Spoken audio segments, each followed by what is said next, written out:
Did you know that there is a course called Women Who Lead where you get to spend hours with me learning how to make every interaction safe, logical, fun, and memorable? Doesn't that sound like a great way to spend some time? It will put tools in your tool belt that will change your trajectory.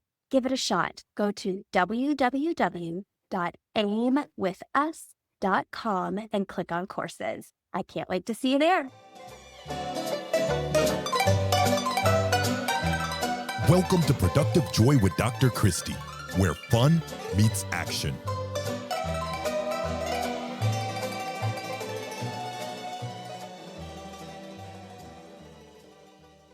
Hi, friends. Welcome to Productive Joy. We are in for a treat today, as always. And I have a friend all the way from Australia today. It is 7 o'clock in the morning where he is and 5 o'clock where I am. And I don't have any idea what time you're listening to this, but I hope that you are going to enjoy everything we talk about today. But before I introduce you to Lloyd, I need you to follow this podcast. It is the only way that you're going to find out awesome people like Lloyd are joining us. So go ahead and follow anywhere that you can get a podcast. It's going to be worth it. I promise. All right. So I have a really cool friend to introduce you to. Lloyd Ross is a lot of things. He's a lawyer by trade, but he promised that we can't hold that against him. He's a dog dad to a sausage dog named Elvis. He is also a husband. He's a 3-time author. He's a gym junkie. He's a big Warren Buffett fan. He is an ex-platform addict. That was a mouthful. And he is not a conspiracy theorist. Lloyd, welcome to Productive Joy. Hey, Dr. Christie, thank you for the show. Super excited to be here. That's a wonderful introduction. Thank you. Fun, right? I love getting to know people in a slightly different way because, we get bored pretty easily. Speaking of, people get bored pretty easily in a podcast too. So what would you say to convince people to keep listening? Like, how would you get them excited about the next 30 minutes? Well, what I would suggest is if they stay to the end, I'll give them the number one wealth tip that allowed me to be financially independent in my 30s. Oh, okay. Well, then stick around, friends, because that is totally worth it. So I think people strive their whole lives to be financially independent, and you have figured it out in your 30s, huh? That's pretty impressive. Now, did you wake up one day and say, this is what I'm going to do, or did a few things lead you up to that? Well, it's a great question. Back in 2010, I was on my way to work. I was commuting 2 hours to work and 2 hours home. Ooh. And when you have that type of commute to a 9 to 5 job, you have a lot of time to think. And one of the thoughts I had was, do I want to do this for the rest of my life? Is this what I was put on earth to do? And is this what God ordained me to do, to sit in traffic and go to this job? And the answer was a resounding no in my heart. But in my head, I was trying to rationalize that it was a safe thing to do to keep the job. And so I remember listening to Tim Ferriss's book, The 4-Hour Workweek, in the car, because back then there weren't really any podcasts. And that's when I kind of made a decision. I went, you know what? I want a 4-hour work week. And so that was in 2010. And so I resigned from my job, got into a property business. And it was during that experience of that period that I got into a little network marketing side hustle. And that kind of propelled me and helped me to build an asset that was producing income for me to a point where I could actually leave the 9 to 5 behind. And so that was 2018. So it was an 8-year journey from when I decided to when I finally achieved it. We were making a couple $100,000 a year from our little business, and that allowed me to leave. Wow. Okay, but hold on. So clearly you're a smart dude, all right? Like, you're not a dummy. You got a law degree. You were practicing law 2 hours from home. That was what you were doing at that point? I was actually, when I left law, I got admitted to the Supreme Court as a lawyer in 2008. Then I got a job in Abu Dhabi on the Formula One Grand Prix circuit as an assistant development manager when I was 23. And I got the job because of my previous education, but at the same time, because I also knew some people that could help me do that, because it was 2008. It was like the global financial crisis, like Bear Stearns, just Lehman Brothers had just collapsed. And it was, the world was kind of at a standstill. And so it was quite tricky, but I ended up getting that job. So that's the job I was at. When I left, I practiced law very briefly in property area, and it was so boring that I had a personality clash with it, which is kind of crazy because I'd done all that study.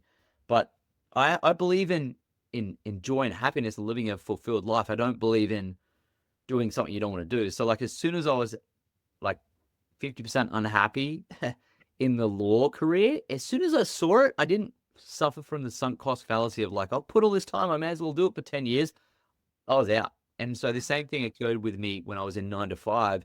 As soon as I realized I was psychologically unemployable and I had like an entrepreneurial itch I needed to scratch, it didn't take me long to leave. So I make decisions quite quickly based on what I want to do. And that's what compelled me to leave. Oh my gosh, I have so many questions and I could go in like 14 different directions right now. Okay, so let's back up.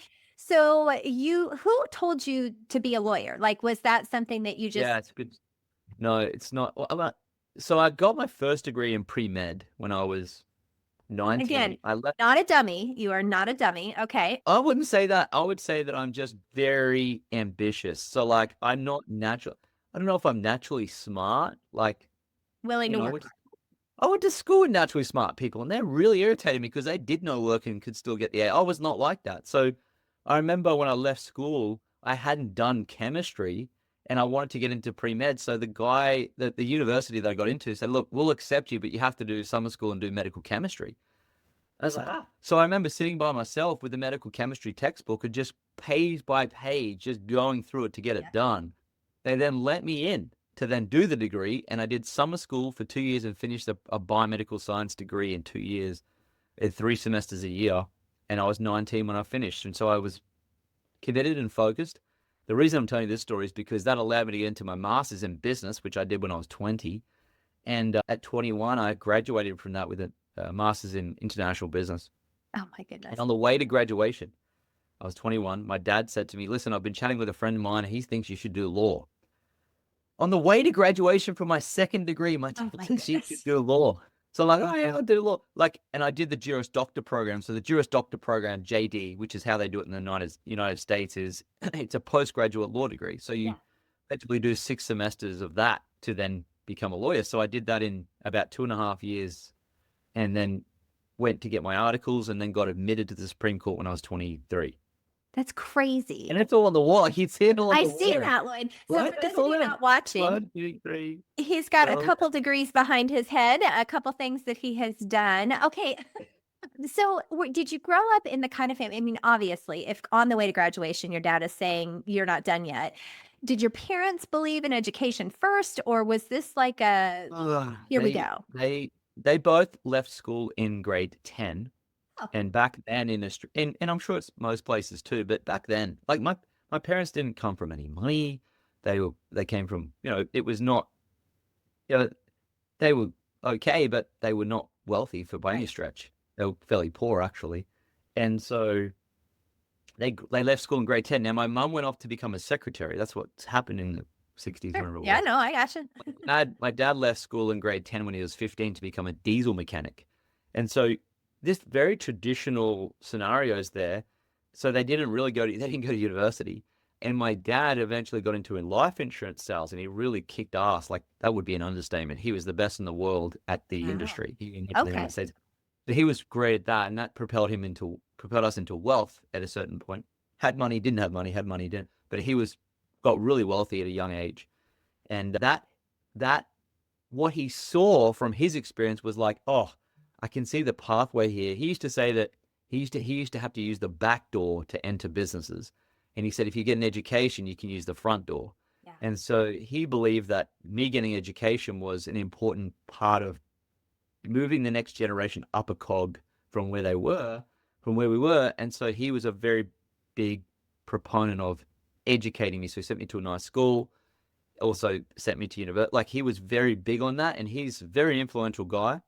And my hero as well, like, he's my dad. So I was going to listen to him, and he just drilled me into education. I was like, okay, because I didn't know what I wanted to be when I grew up. So I just was influenced by him mostly to get educated. And unfortunately, education is not just university degrees. It's other things too. So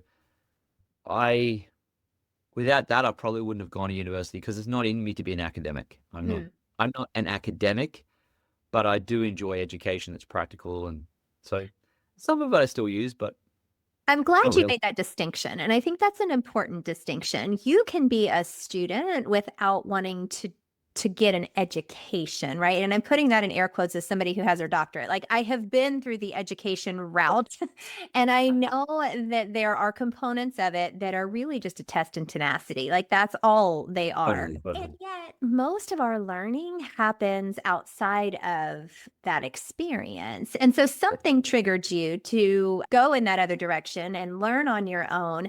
But you obviously were raised by people who were willing to work hard and who were willing Yes. to figure it out, whatever it was, right? Yes.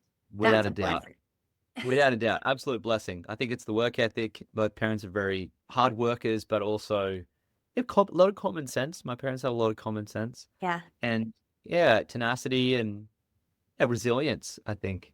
And so that definitely that's more effective and more important than having a high IQ, I think. Sure, it definitely is. And so, with that tenacity and that hard work has come 3 books.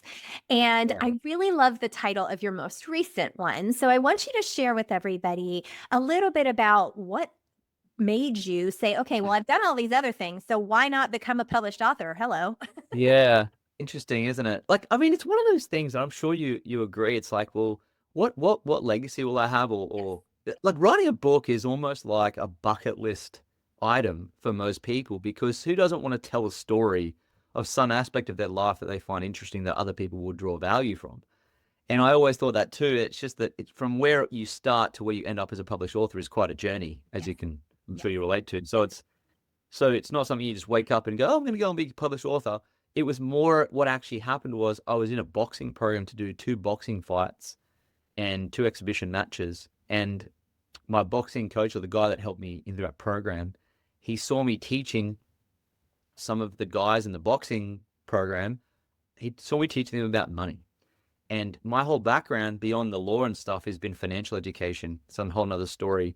And I've had tremendous success in financial, I guess you could say, financial decisions and investing and so forth. So I was teaching them, and he saw this and he went, wow, this is really good. You're good. You just got a knack. Look, this is what you should do. And I said, well, I kind of do it and I like it. And he said, well, you're going to write a book. And I was like, am I? He said, yeah, you're going to do it in 4 weeks. And so he gave me 4 weeks to write a book, and he told everyone I was going to write it and held me highly accountable. So he's really good at pushing. And so I thought, oh my God, okay, fire out. So I wrote this book called Money Grows on Trees. Actually, this little one here. And you can't, I mean, it's tiny. It's the Oh, first little book. It's so, perfect. like, isn't it cute? Anyway, I wrote that. It's like 80 pages or something. That's my very first book. And then what was interesting about that, his son then helped me to build like a little website and everything for people to go to and buy it. And then we realized people really had a hunger for this. And then COVID happened. And I thought, well, we should probably, build on this education business we kind of accidentally started. Then we wrote this book, which is my second book, which is called Money Buys Happiness, which Mm, really annoys people when they see the title. I It's just love super. that. But you got to Yeah. connect So I them wrote, somehow, right? said, yeah, that's right. Exactly. So they see this, and these are both self-published. This one, we've sold maybe 30,000 copies of this. Wow, well It's done. really, really well. It's our main book, and it's where my other hat is called Money Buys Happiness. Well, and I can't wait to Uh, talk about Time Rich on your head, but Yeah, that's to get right. there. So the reason I'm sharing these is because this is the journey towards, like, well, I did write these 2 little ones, and we've done well, and we've got this list. And then what happened was last year, Alex Hormozy. Do you know Alex Hormozy? I I've heard don't. I about. don't. So he's a very big marketer. If you search him, you'll find him. He's very big. And he did a book launch. He actually set a world record for the biggest book launch online. And he sold his book $100 million leads on that. And when my wife and I watched it, I was just so in awe. I was like, oh my God, that was the most incredible book launch experience ever. I would love to do that. So it was more like a call to adventure. Ah. And and then I said, well, I think I've got another book in me. So I talked to my team. They said, yeah, let's do it. Let's launch it. And so we decided we did this 18 months ago. And I said, I can do it. So then I dealt with a company called Scribe, and they did David Goggins' book and Oh, yeah, Amber yeah. book and like Dan Sullivan. So they're quite a well-known publishing house and, well, book builder. Yeah. So I worked with them for a year, and then went to launch and realized that if we did that, it would destroy the business we'd already created. So I was like in an impasse, like I can't even publish this. I'm in trouble. And then I remember my wife said, hey, why don't you, well, a couple of friends also said, why don't you publish it? And that's when I went, oh, didn't think of that. And so that's why we got a deal, met a guy at an event. He introduced me to a guy at Wiley in New York, and Wiley have now published this brand new book, which is Become Time Rich, I love it. which by the time people listen to this episode will have launched and, it's on Amazon and everywhere else, and hopefully in bookstores as well in the United States. So that's how we got to Become Time Rich. It was a very 5-year. What a cool story. And so your hat does say Time Rich, and there's a subtitle that's How to Stop Being Busy and Start Getting Wealthy, right? That's what you mean when you say Time Rich?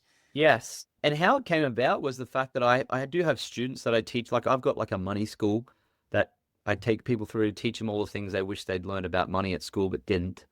And what I noticed was some of the most basic tasks that are in that program, like sit down and look at your bank statements and do up a little bit, baby spreadsheet and come to a call, and just it's elementary stuff for success. Right. And what I noticed was it wasn't the financial IQ that was getting people in trouble. It was actually their inability to manage their time. Yeah. Yeah. And so that was what was really bringing people unstuck and overwhelming them and bringing financial chaos to their life. And so one of my students gave me this wonderful quote, which is in a book, and it's from Desmond Tutu. And it says, at some point we've got to stop pulling people out of the river, and we have to go upstream and find out why they're falling in. Oh.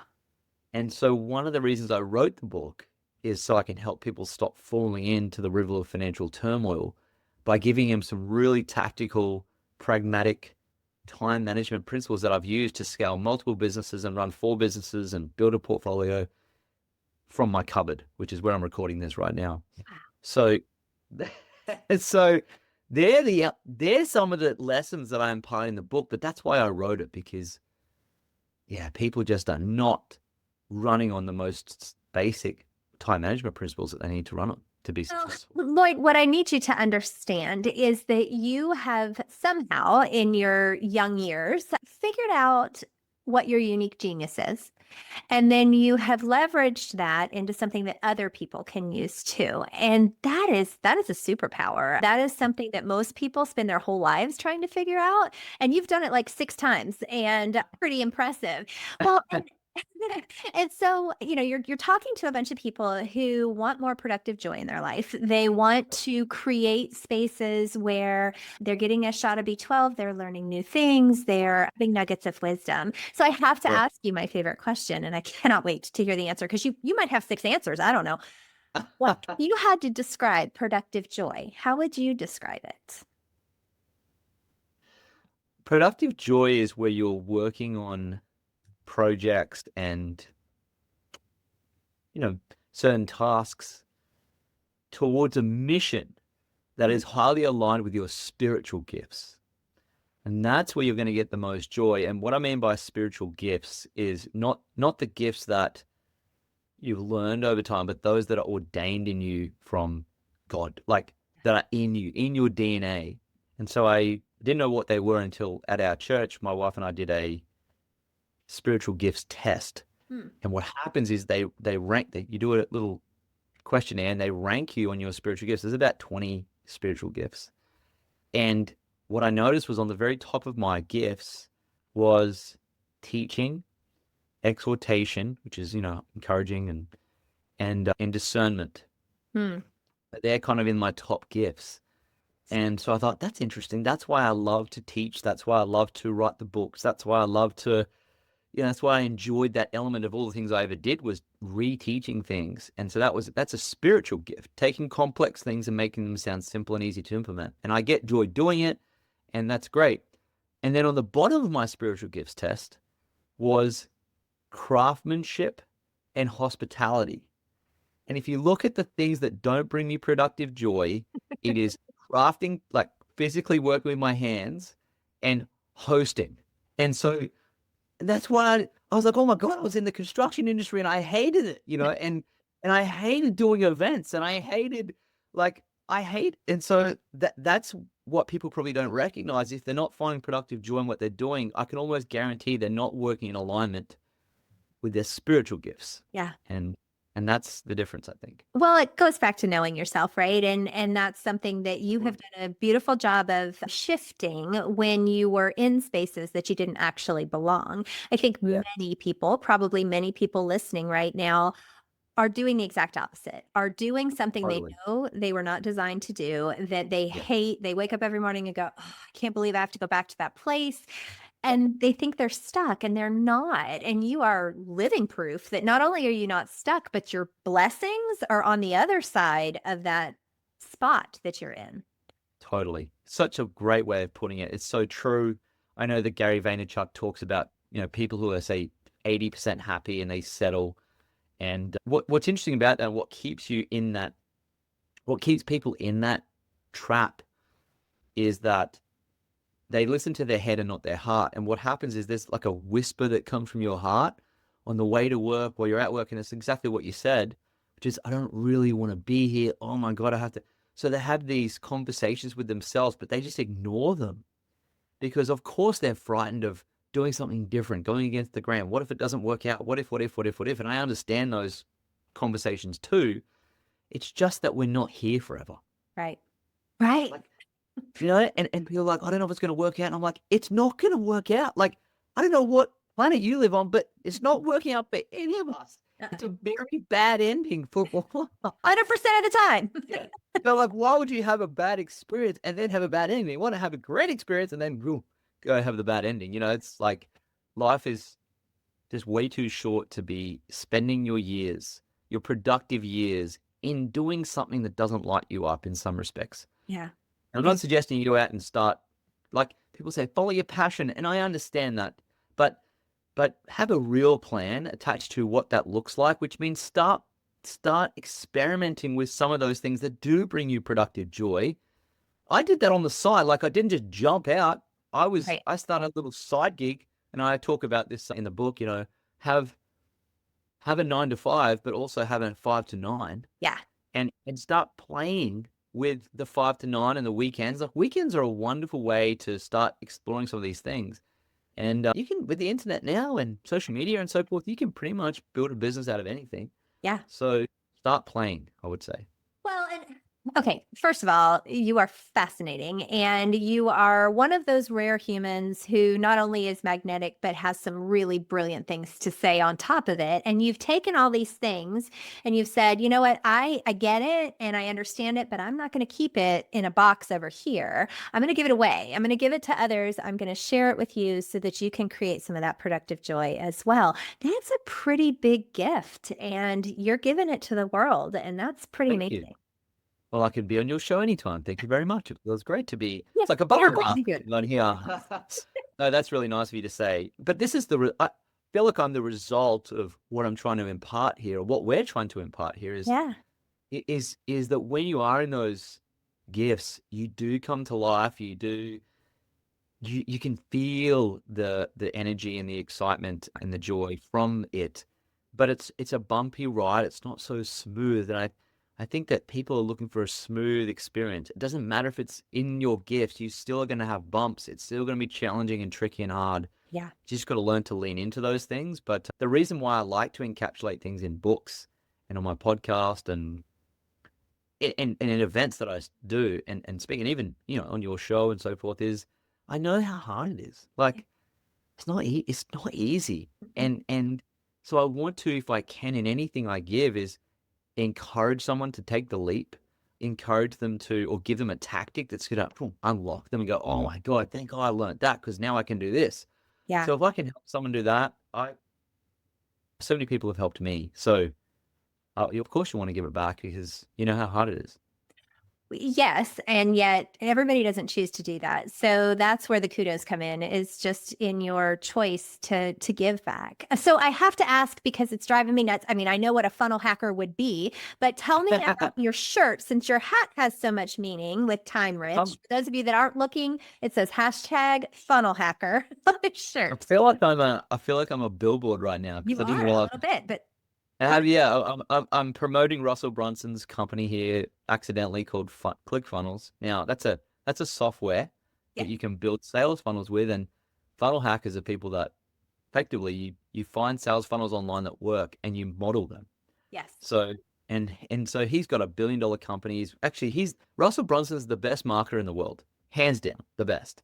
And he launched Tony Robbins' book, and like he's the best of the best of the best. And I went to his event again this year in Vegas, and last year we won an award last year. That big record looking thing on the wall Yeah. behind me is the 2 Comma Club award that they give out at the ClickFunnels event each year. They had 7,000 this year in Vegas there. It's a huge event. And so that software helped us to scale our education business, which is why we got the award. So it's a very cool software if you Yeah. haven't checked it out. But and then the Time Rich, what my hat here is That's your obviously for my new book. Yeah. Yeah. So that's kind of where I'm coming onto your show fully branded today. You and are. I'm brought It's to you no by way. Time Rich and ClickFunnels. Good branding and good product placement makes all the difference. So I fully support all of your product placement. I think it's great.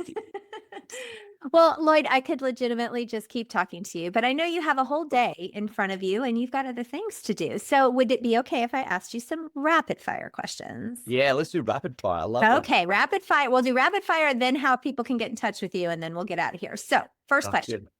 What is your definition of fun? Winning. What a great answer. Okay, you don't have to even go into any depth on that. That's rapid fire for you. How do you know that you are showing up as your authentic self? People are laughing. Good answer. Good answer. And then how do you channel your best self on your worst days? Remember that you're only one good night's sleep away from a completely different life. Oh, well said. Yes, all of that. Okay, last question, tough question, because you have dropped some serious nuggets of wisdom on us. But people by nature, their brains can only hold on to one major idea or thought in a 30-minute time span. So if you could leave people with one major thought, what's the major thought you want to leave them with today? No matter my circumstances, I have the power to change my life today. And you've proven that over and over again, and you're doing a really great job and bringing people with you, which is pretty great. So I know people are going to want to find you, and I know they're going to want to find your book. And so how would we do that? Well, the easiest way to find the latest book, Become Time Rich, is to go to Amazon and type in Become Time Rich, and you'll find it there. We would have launched it by now, so super exciting to get that out there and get it in your hands. But the other place to find me is Instagram. It's probably the easiest way. So my handle is at Lloyd James Ross. Got some cool free content that I post every day.